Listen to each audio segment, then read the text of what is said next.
salami. You're PGH Fender, aren't you? That's right. Saw you get done in 21. Ah. Clive Cooper's the name. Sydney. Call me Chook. Pleased to meet you, Chook. This is Clive Cooper with a report of the first test between England and Australia, held at Brisbane Oval on November the 30th. Australia lost the toss, and English skipper Chapman decided to bat. Australian skipper Ryder led his team onto the field, which included Bill Woodfull, surely a future captain, Bill Ponsford, Ironmonger, the great bowler Clary Grimmett, Vic Richardson, wicket-keeper Bert Oldfield, and Don Bradman, a young man making his test debut, who I believe holds the future of Australian cricket in his hands.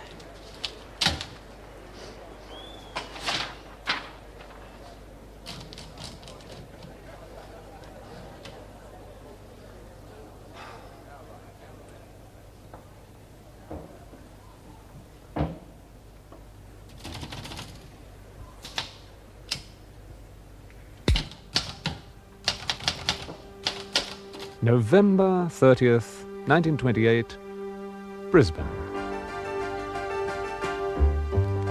The first day of the first test. England batted first, led by Herbert Sutcliffe.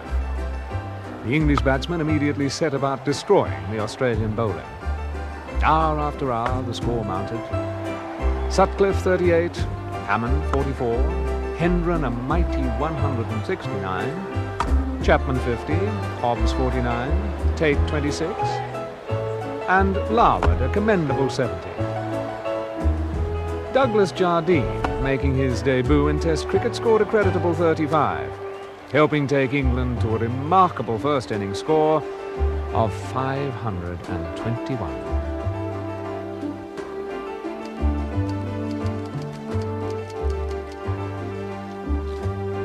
Australia's morale, already shaken by England's score, plummeted as Larwood the wrecker went about his work. Woodfull caught brilliantly by Chapman for a duck. Ponsford bowled for 2, and Kippax caught for 16. The young Australian batsman Donald Bradman, about whom so much has been written in this country, did not live up to the high hopes which many so-called experts held for him.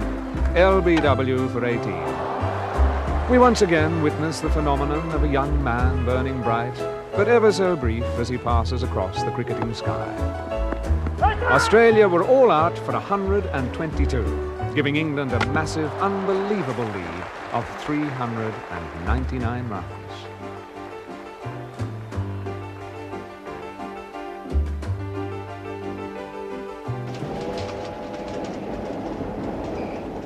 En route to Sydney, the English team left Brisbane with a resounding victory to their credit. In their second innings, the tourists went from strength to strength, and Australia stared defeat in the face. If they're going to contain this English team in the second test in Sydney, the Australian selectors will have to make radical changes to their side. Radical change? Drop Bradman. It's a bloody disgrace. Bullet in the head's a radical change. He's got more talent than all of us put together.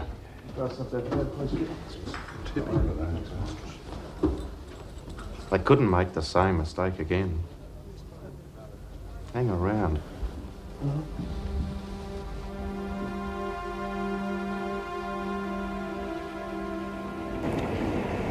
Australia have lost the second test in Sydney, and little wonder, given what must be one of the worst decisions ever made by the selectors in the history of Test cricket. The decision to drop Don Bradman from the batting line destroyed their chances and lowered the morale of the whole Australian team. Another victory for England in the second test.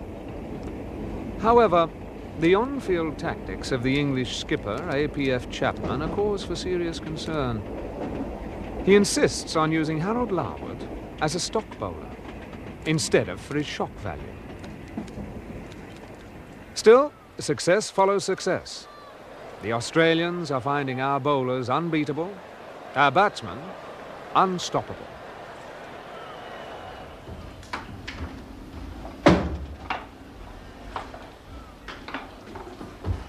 Why, you'll be delighted to hear, Chook. The selectors have decided to give this Bradman of yours a second chance. That calls for a beer. Oh, I don't think that'll do much good, old son. You reckon?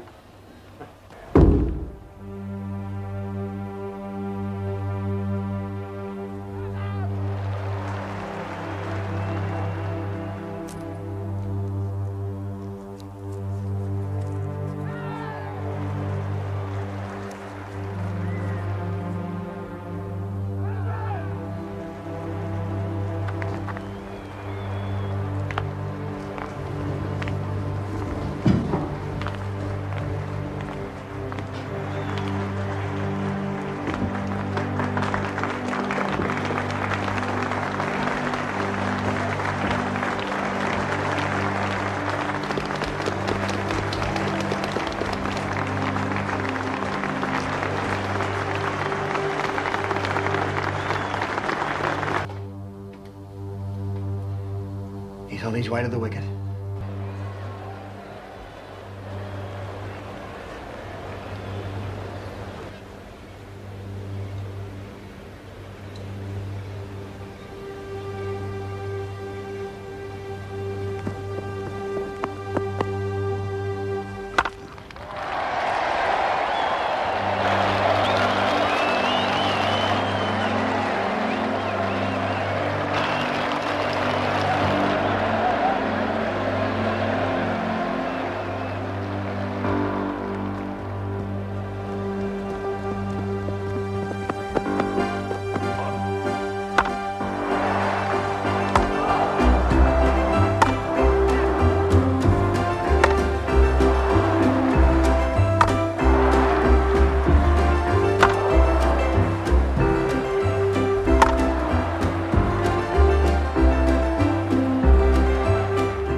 He split his bat.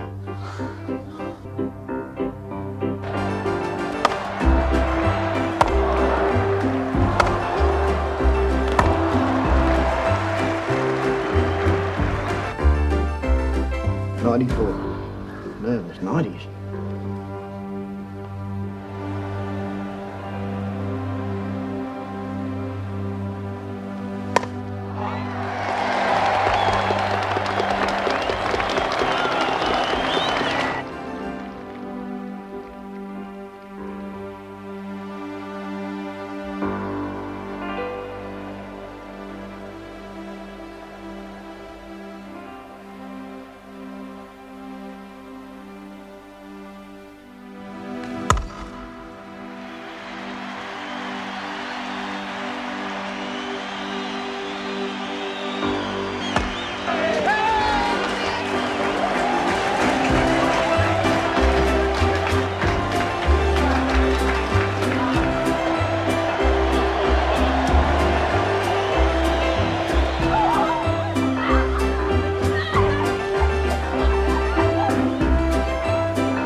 Short of his 21st birthday, Don Bradman has become the youngest player ever to score a century in a test match. England won this match in the 1928-29 series, but in Bradman, Australia undoubtedly has the keystone around whom the team of the next generation will be built. And so, after an absence of almost 6 months, the English team came home. It was a glorious morning, late in spring, and what a welcome they got. For they were the victors, defeating Australia 4 tests to 1, retaining the Ashes, and proving yet again that in cricket, as in most things, England reigns supreme. Congratulations, Douglas. You've acquitted yourself admirably. Thank you, my lord. Come and tell me all the details of these centuries of yours. I'm so glad. Oh, I need these. Today would evoke 1,000 memories for Plum Warner. Hello. How delightful to see you. Dear Plum. Dear lady. Congratulations, my Look. dear fellow. Splendid tour. First-rate batting average. Your parents must be very proud. Thank you. Mrs. Jardy. Percy George has just been telling me about young Bradman. Oh, yes, he's quite remarkable. Really? That's not what Percy was saying. I think I'm about to be misquoted. Excuse me. I've spent weeks trying to persuade him, but he still can't see the truth. And what truth is that, Douglas? Well, like most batsmen, I can play 1 or perhaps 2 shots to any given ball, whereas Bradman can choose between 4 or 5. Oh, he doesn't choose. He just plays the first shot that comes into his head. But he has no technique. Now, he can get away with this on those true, hard Australian pitches. But put him on one of our green strips, with Morris seaming the ball late. Oh, no, he's too unorthodox. Take the third test in Melbourne. Oh, not that again. Now, it's a very good example, Douglas. Now, on at least 3 occasions, the ball was short-pitched, screaming out to be hooked. He played a cover drive. Oh, it's absurd. No, it's not absurd. At least 2 of those balls went for 4. That's the power of Bradman. He's learned that a batsman's sole objective is to score runs. And he'll play whatever shot, unorthodox or not, which best fulfills that purpose. It makes it almost impossible to set a field to him. Well, I'm sorry, old chap, but I think you're on your own. Well, the skipper agrees with Percy and says Bradman's just a flash in the pan. And Tate says that he'll have to play a straighter bat if he comes here and plays on one of our wet wickets. Exactly. They're older men, steeped in the conventional methods of play. Oh, thank you very much. Bradman is something totally new. He's not interested in playing classic shots. He's never had any formal training, so he's developed his own style, a unique approach. I believe if he continues to develop, we could see scores none of us have ever dreamed of. He could rewrite the record books. He could change the very nature of the game. Oh, come, Douglas. That's being unnecessarily alarmist. No batsman in the world has ever done that.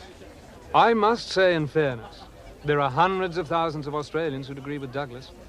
Out there, he's become quite a celebrity. It's not a very pleasant sight, Bradman standing in the middle of the pitch, bat raised, the crowd chanting his name. As a society, they seem to crave heroes. Well, I like Australians. It's just that they prize individualism. Oh, indeed, they continually want to elevate one man at the expense of the team. I find it quite abhorrent. Well, it's certainly not the nature of the game. The heart is the team. I'm afraid the Australians wouldn't agree with you there, my lord. Their whole approach to cricket is different. At times, I wondered if we were playing the same game I'd grown up with. To listen to the crowd, you'd think it was a hunt, with the English as the fox. No, you were used to that. It's just good-natured barracking. Oh, questioning a man's parentage is hardly good-natured. My dear fellow, in Australia, bastard is almost a term of endearment. Well, I come from a different world, thank God. The Australians are not a people I'll ever warm to. Nothing wrong with that. Always easier to give a hiding to a man you dislike. May I interrupt? I really do feel like a cricketing widow over there. Haven't you finished talking about the game yet? Not quite. Mr. Fender and I have something to discuss. Do we, my lord? Yes. What's that? Journalism. Ah, do I detect a note of indifference bordering on aversion, my lord? Now, don't start that banter with me. I found your reporting, your criticisms of Chapman, most distasteful. Now, doesn't matter what your opinion of him is. He is the English skipper. He deserves your respect. It ill behoves you as a county captain and a man who's represented England to disparage his tactics publicly. It was an honest opinion. It was my job to report it. I am not talking about reporting. I am talking about loyalty. That is all I ask of a man. Not from a journalist, perhaps, but from a cricketer and a gentleman. Do you understand? Oh, I understand, but I don't agree. Oh, well, I'm not staying here to argue with you. I've made my point. But make no mistake, these things do not go unnoticed. I never believed they did. Well, then, why must you always be giving offense? Why must you be the tearaway? Why all this affectation? Not affectation, my lord. It's me nature. I suppose I could be a little more diplomatic. But I've always thought diplomacy a blood brother to hypocrisy. Honesty is one of the things I like about Percy George Fender. He may not be perfect, but at least I can live with him.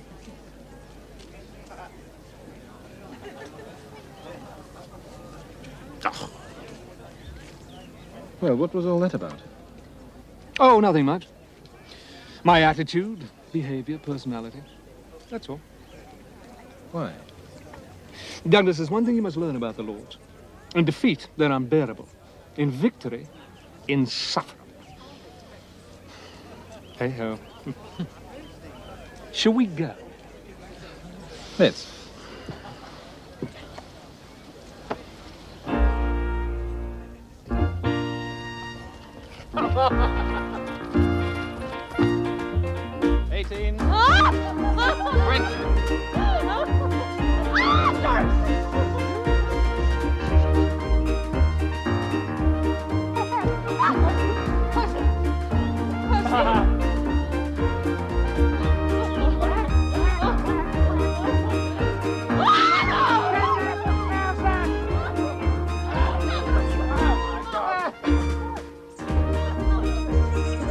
It was 1929, the Jazz Age, and our lives spun from one carefree moment to the next.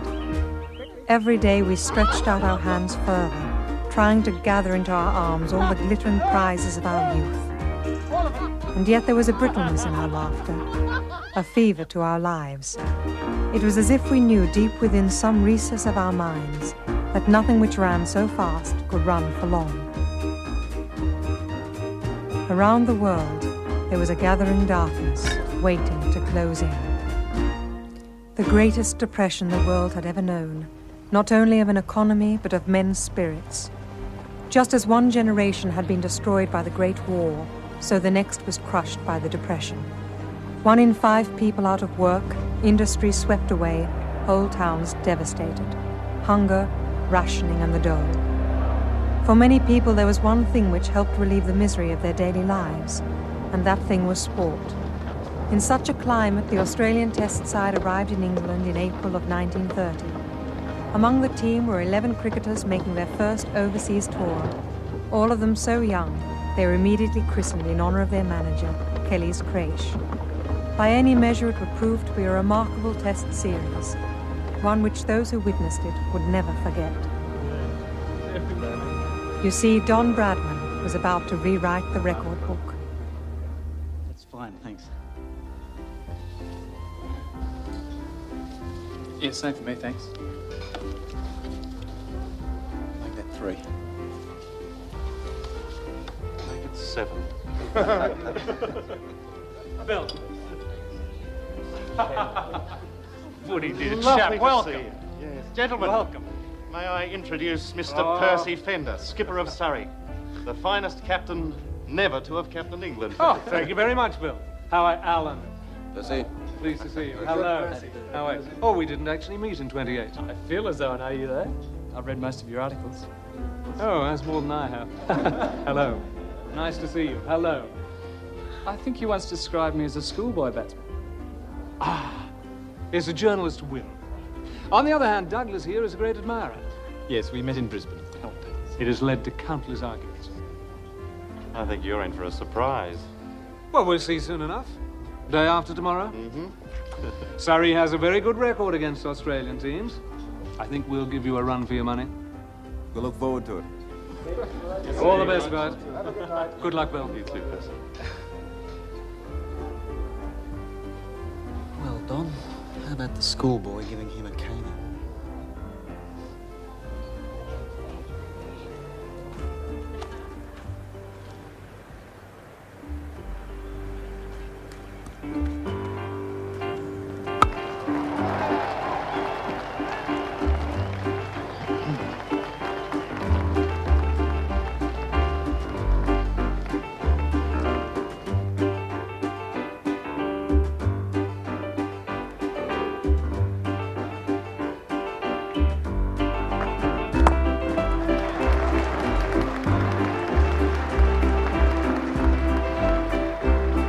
Got him in 2 minds, Percy. Doesn't know whether to hit you for a 4 or a 6.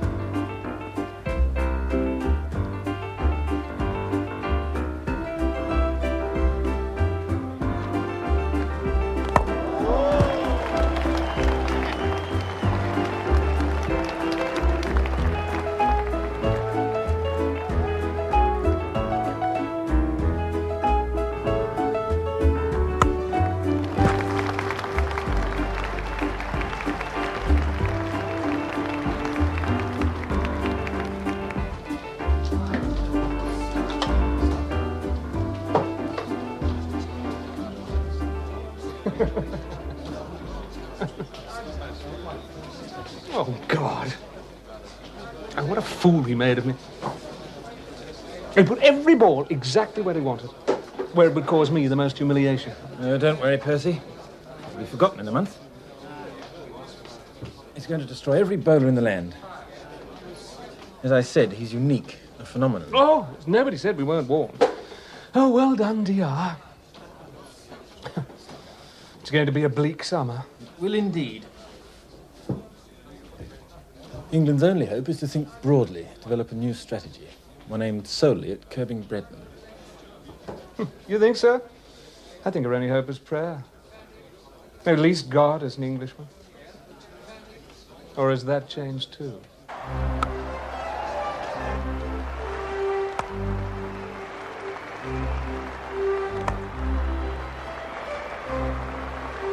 Day after day, new records fell before Bradman's bat. The youngest batsman to score 2,000 runs in a season, the fastest century in Test history, the fastest double century ever, the highest score ever made in a Test. It was history in the making, and on it went, this 21-year-old boy from Bowen, driving the English crowds to delight, the journalists to hyperbole, and the cricketing lords to despair. Might as well throw stones at the Rock of Gibraltar. Perhaps you ought to change the rules, make the little bugger bet off a handicap.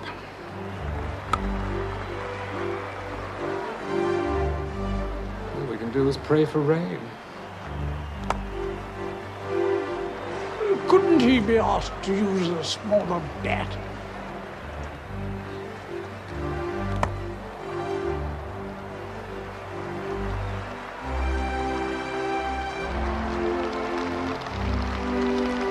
Thanks to Bradman, English cricket was in despair. As Douglas had predicted, he had succeeded in amassing scores other people had never even dreamt of. Worse still, Bradman had led the Australians, who had arrived as underdogs, to victory. The Ashes were now on their way to Australia, where it seemed they would remain, if not forever, at least until Bradman gave up cricket.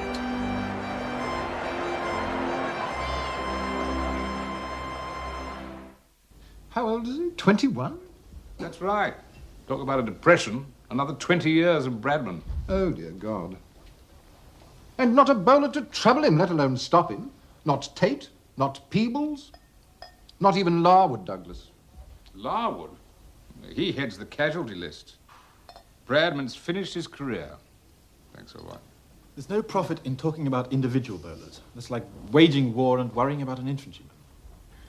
Well, that's who does the fighting. Yes, but wars are won by generals.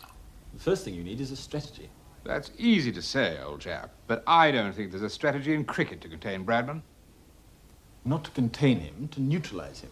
Oh, that is preposterous, Douglas. The boy's a genius. A perfect combination of reaction, footwork... Stroke making?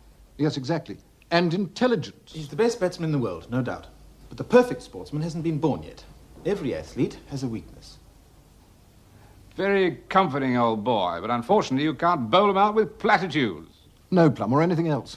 We wouldn't listen when Douglas talked of him rewriting the record books. Perhaps we should, now that he's talking of a weakness. I don't claim to know what it is, but I'm sure it's there. You have to find it. That's the first step.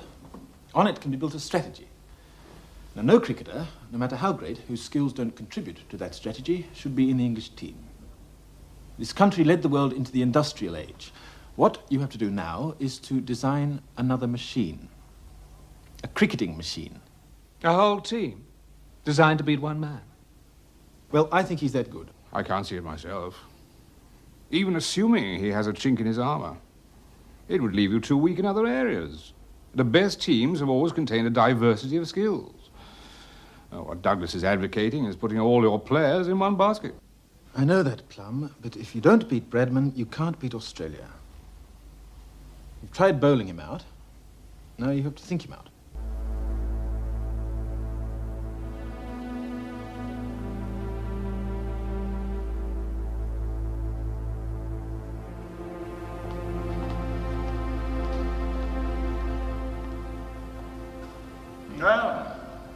Troublesome times, gentlemen.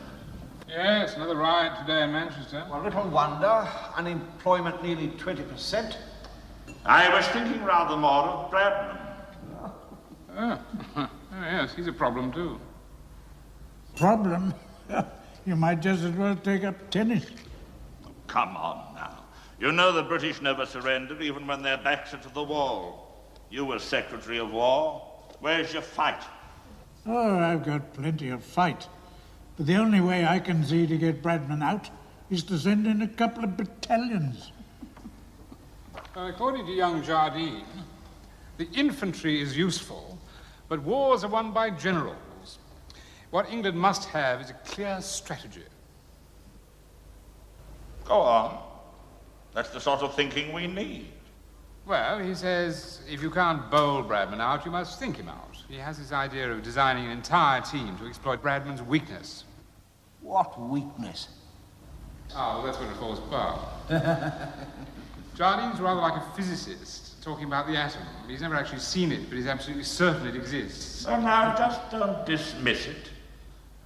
If your physicist had done that, the atom would never have been discovered. I'm going to see young Jardine. It's just a theory, really. I saw him in the last test at the Oval. It was a damp wicket, a fading light. Larwood got up a lot of pace. The ball was rising sharply. Bradman started to look uncomfortable. Well, what batsman wouldn't? But every time he has faced Larwood, he's hit him all over the field. Yes. Well, you were right about one thing. You always said that he had changed the whole nature of the game. Now we have to find a whole new approach.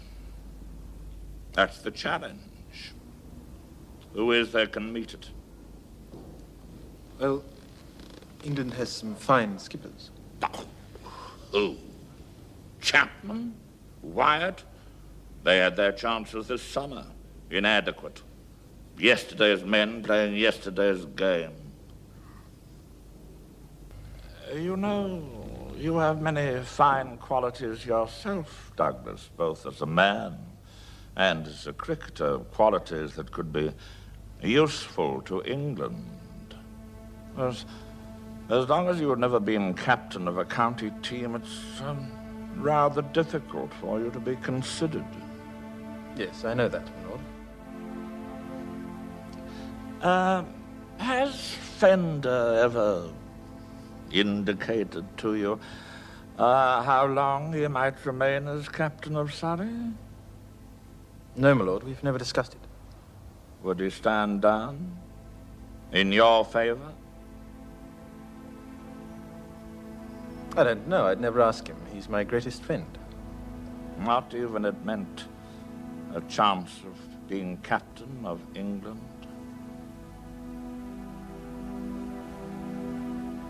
No, not even then.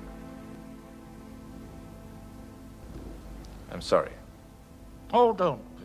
No, don't be, no. I admire loyalty.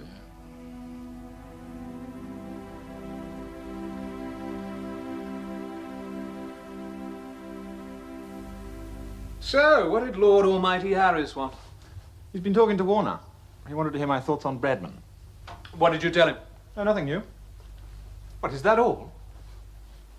Well, he congratulated me on my foresight. Then he rattled on about India, his childhood. I think he's lonely. Well, I'm not surprised, given his personality. I'll wait in the car. Shan't be a minute. Good evening. Oh, good evening, my lord. Yes, that would be possible. No trouble. Well, tomorrow morning at 11. Good night.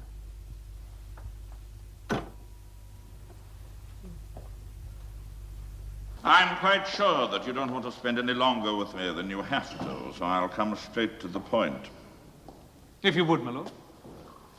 Regardless of how good a cricketer you might be, I think we both realize that you will never captain England. Do we? Why is that? Because I say so, that's why. If I might be permitted an observation, my lord, you are no longer young. No. No. But I am sure that the Almighty would be just as distressed as me to see you as captain. I am quite confident he'll leave me here for as long as I am needed. And is that the purpose of this meeting? For you to inform me of your divine mission? I asked you here to talk about Jardine. He's a contender. Very strong contender. Of course, he would first have to become a county captain. I believe Nottinghamshire is looking for someone. I was thinking of somewhere closer to home. Have you spoken to Douglas about this? Yes. He refused to raise it with you. He has shown great loyalty.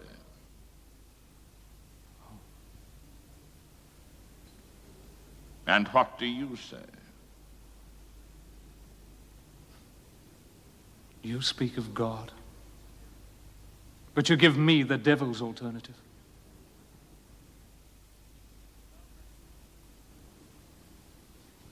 Good day.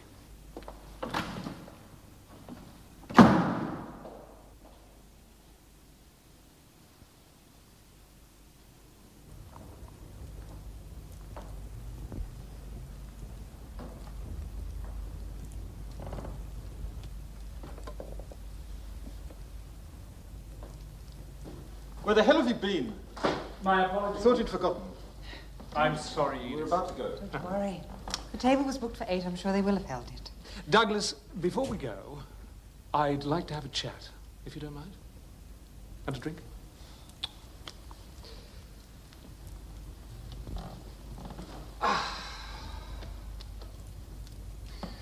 Well, I have spent the day in St. James Park, thinking. And the upshot of it is, I've decided to step down at Surrey.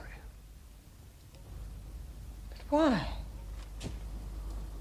Oh, there comes a time when a man must think about his life, his achievements, his successes, and he must be realistic. I have sadly neglected the wine business of late. And the truth is, my best cricket is behind me. That's rubbish. You've been speaking to Lord Harris. I ran into him. What did he say? He rattled on about India, his childhood. I think he's lonely.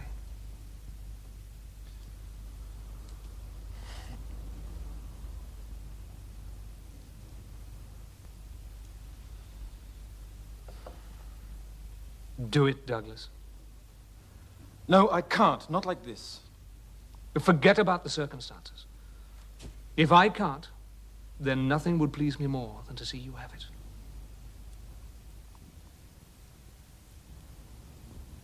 Take it as a gift.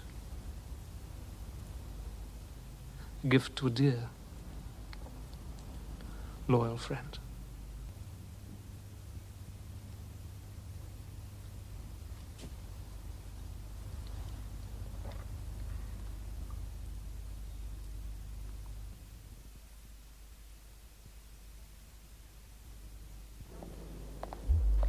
That night, Douglas became captain of Surrey. Within months, he was to achieve his game's greatest accolade. He would be named captain of England. In his campaign to regain the Ashes, Douglas's weapon would be Harold Larwood, his plan, Bodyline.